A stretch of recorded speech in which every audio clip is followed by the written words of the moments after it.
नमस्कार, welcome to Shweta's happy space आणि तुम्हा सगळ्यांना हरतालिकेच्या हार्दिक शुभेच्छा। तर तुम्ही बघत असाल तर माझी पूजा झालेली आहे ॲक्च्युली हरतालिकेची। सो आज मी तुमच्याशी शेअर करणार आहे की मी हरतालिकेची पूजा कशी करते। सो चला तर मग करूया आजचा व्लॉग स्टार्ट।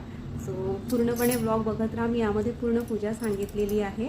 सो आणि स्टार्टिंगपासून तर एंडपर्यंत। चला तर मग करूया आजच्या व्लॉगला स्टार्ट। मी ही पूजा कॉलेजच्या दिवसापासून करते आहे, मला खूप आवडते ही पूजा करायला। सो इथे मी एक मुठ्ठीभर तांदूळ घेतले आहे आणि त्यावर वाट्यामध्ये पाणी टाकून एक कॉईन टाकून आपण आपली गौरी यावर ठेवून देणार आहोत। आणि दुसरीकडे मी एक मुठ्ठी अजून तांदूळ घेतले आहे आपल्या कलशसाठी। सो इथे आपण आपल्या कलशवर स्वस्तिक काढून घेऊयात आणि मी अगोदर दिवा पण लावून घेतलेला आहे।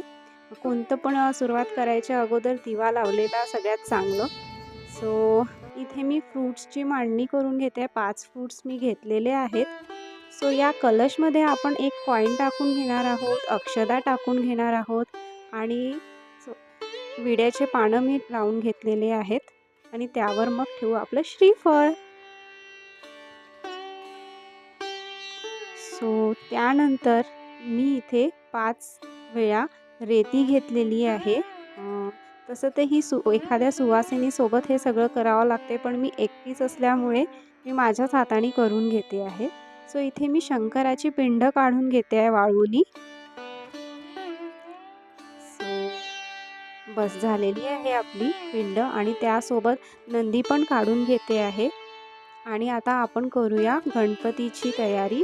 सो मी इथे विड्याचे 2 पानं घेतलेले आहे, एक कॉईन घेतलेला आहे आणि त्यावर सुपारी ठेवून घेतलेली आहे। सो मी आता धूप लावून घेते आहे, त्यामुळे आपल्याला पण खूप छान वाटते आणि देवाला पण खूप छान वाटते। सो मी इथे ना एक ऑर्गॅनिक धूप आणलेलं आहे, ते मी लावून घेते आहे। सो इथे मी हळदीची पार्वती तयार करून घेते आहे, पाणी टाकून त्याला थोडंसं असं पिंडासारखं तयार करून घेत आहे आणि ती आपण शंकरजीच्या पिंडाजवळ ठेवून घेऊया। सो बघा अशी आपण आपली पूजा झालेली आहे। आता एक एक करून आपण पहिले गणपतीची पूजा करू। सो इथे मी अत्तर लावून घेते आहे, थोडंसं शिंपडून घेते आहे आणि त्यानंतर गणपतीच्या पूजेला सुरुवात करूया। पहिले मी पाणी टाकून घेतलेलं आहे, त्यानंतर दही दूध असं करून आपण गणपतीचा अभिषेक करून घेऊया।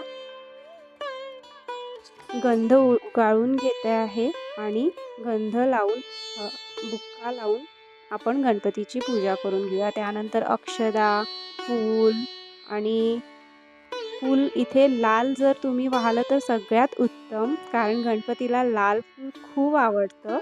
सो मी पण इथे एक लाल फूल घेतलेलं आहे, जास्वंदाचं असले तर उत्तमच। आणि 21 जोड्यांची दुर्वा वाहून घेते आहे आणि वस्त्रफळ लावते आहे गणपतीला।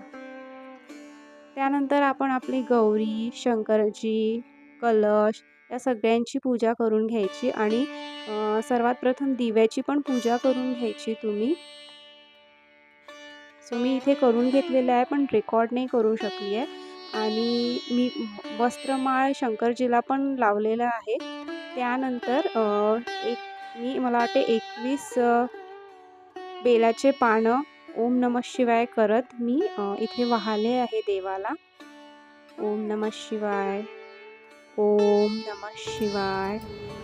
त्यानंतर मी 16 पाण्याची जी आपण हे करतो प्रत्येक फळ आणि फुलांच्या झाडांच्या पानांची, ते मी वाहून घेते आहे। त्यानंतर धतुरा आणि ओटीचं सामान, गौरी आईचं असं सगळं ठेवून मग फुलं वाहून घेते आहे। त्यानंतर आपण करूया फळांची सुद्धा पूजा आणि मग आपण पोथी वाचून घेऊयात आणि पोथीनंतर आरती करून घेऊया। इथे मी वाचून घेतली आहे पोथी, त्यानंतर केली मी आरती। सो असं मी केलेलं आहे पूजा।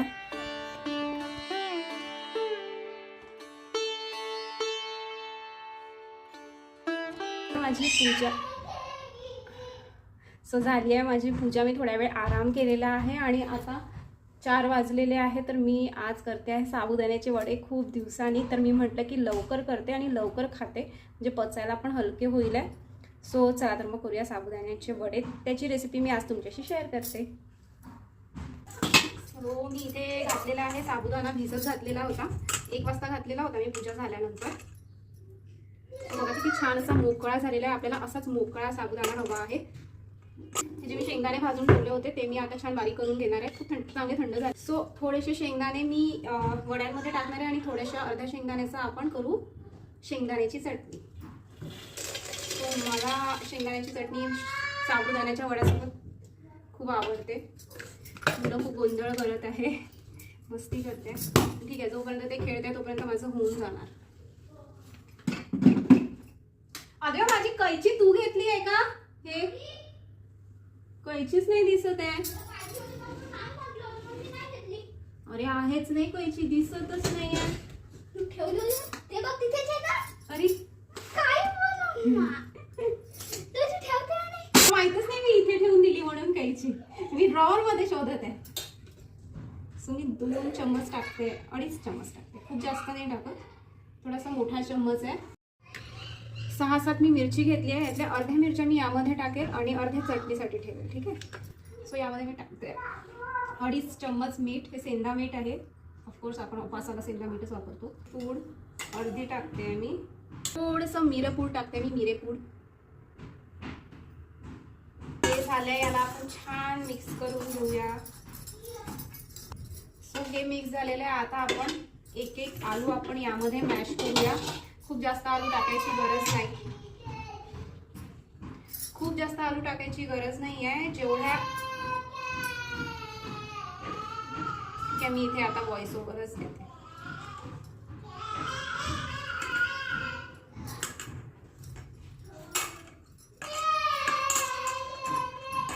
लहान मुलं ज्यांच्या घरी ते समजू शकतात. 1 आलू मॅश केलेला आहे मी. हा दुसरा आलू.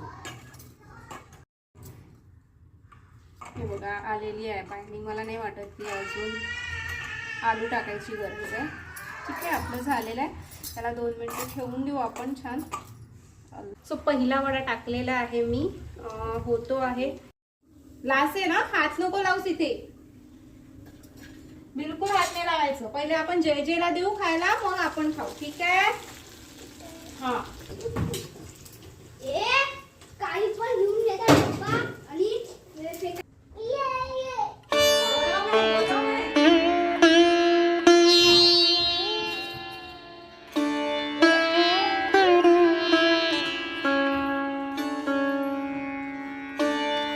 इथे मी देवाला आणि गौरी आईला नैवेद्य देऊन दाखवत आहे. आणि हे बघा दोघं पण चांगले आपले नाश्ता करते आहे. आणि हो तळते आहे मी आता पण वडे. मुलं खाते आहे वडे आणि मी म्हणते की थोडंसं चेंज करून घ्यावं, म्हणजे मला पण थोडंसं रिलॅक्स वाटेल. कारण मी सकाळपासून साडी घालून आहे.